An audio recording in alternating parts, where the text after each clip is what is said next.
রসুন দিনু, পেঁয়াজ দিনু, লাল লাল করে ভাজতে হবে।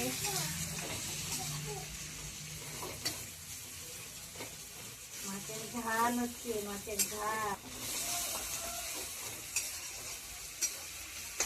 এই মাছের ঝাল। কি হচ্ছে? মাছের ঝাল। মাছের ঝাল? হ্যাঁ,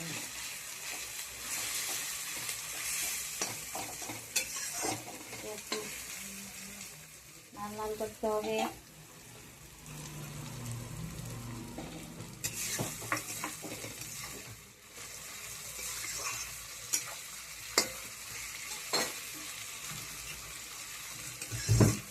যেমন পাতকপির কিবা করি, পাতকপির মাছ বানান, মাছ বানিয়ে সবজি বানান।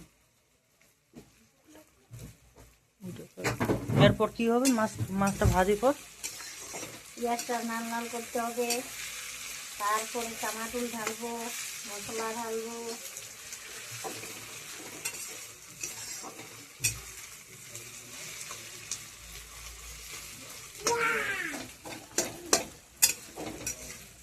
তাই ফাটি গো টমাটোটা ছোট করছি, পাতলা পাতলা।